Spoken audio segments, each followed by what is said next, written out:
Boa noite, paz e bem, que é Frei Alberto.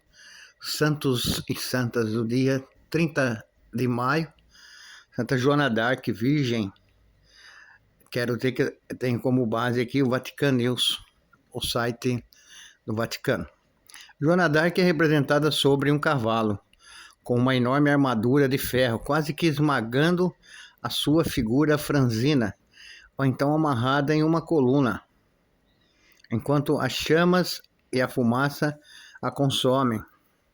Há 600 anos são esses seus dois ícones, uma guerreira vitoriosa e uma bruxa, entre aspas, moribunda. Nestas duas imagens estão condensados seus 19 anos de vida. A menina, nascida em 6 de janeiro de 1412, em Domremy,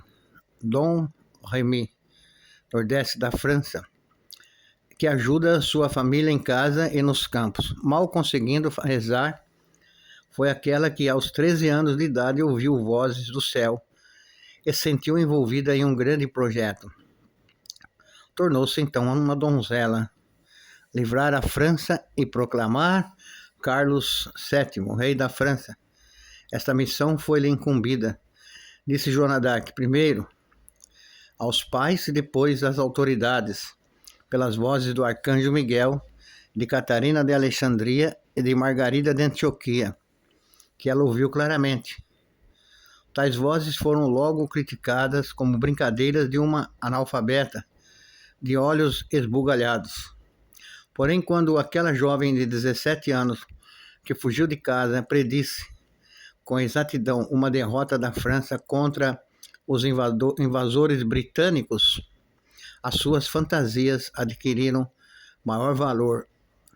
Ao ser examinada por alguns teólogos que a interrogaram sobre a sua fé, Joana foi posta à frente de um exército que marchou para Orleans e a circundou. Em apenas 8 dias aconteceu um prodígio em termos militares. Os ingleses foram várias vezes derrotados na batalha, onde a audácia da donzela Joana foi incomparável.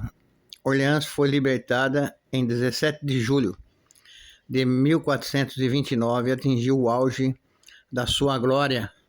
Carlos VII foi coroado em Reims e ao seu lado Joana d'Arc com seu estandarte. No entanto, duas forças opostas e similares conspiram contra a donzela Joana. De um lado, os ingleses, que não aceitavam ser derrotados por uma jovem. De outro, os próprios franceses, generais e clérigos, que não queriam ser suplantados pelo mesmo motivo. Por isso, enquanto Joana d'Arc guiava a libertação de Compiègne, a ponte levadiça foi levantada antes que ela pudesse se livrar. Assim, a jovem foi capturada pelos borgonheses. Era dia 23 de maio de 1430. Após 2 dias, a Universidade de Paris pediu aos membros da Inquisição que a jovem fosse julgada por feitiçaria. Carlos VII fez bem pouco para libertá-la. No dia 21 de novembro, Joana d'Arc foi entregue aos ingleses. O processo começou em Rouen em 9 de janeiro de 1431. Cerca de 50 homens, entre os mais cultos da França e da Inglaterra, julgaram a donzela. Bispos, advogados, eclesiásticos, prelados de vários níveis fizeram-lhe uma interrogação pormenorizada sobre as acusações de imputação, idolatria, cisma e apostasia.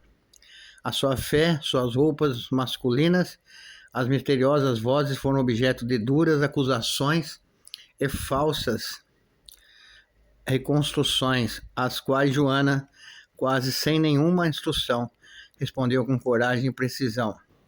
Perguntaram-lhe, entre outras coisas, se ela estava na graça de Deus e respondeu: se eu estiver, Deus me protegerá.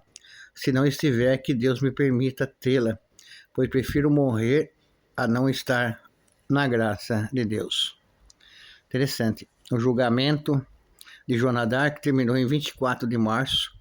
A heroína da França foi considerada uma herege e devia morrer. Assim, em 30 de maio de 1431, ela foi obrigada a subir na fogueira preparada na praça de Marché em Rouen, onde morreu queimada. Esses nomes eu não sei dizer, então se me desculpe, eu não sei se é Vies, Marché em Rouen, onde morreu queimada viva, com os olhos fixos na grande cruz que o frade Isembar de La Pierre havia trazido para ela.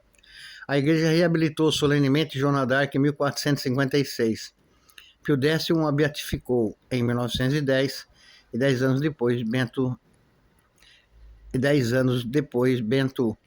Bento XV a canonizou. Essa é a história de Santa Joana d'Arc. Espero que você tenha gostado. Deus abençoe você. Uma ótima noite. Tchau.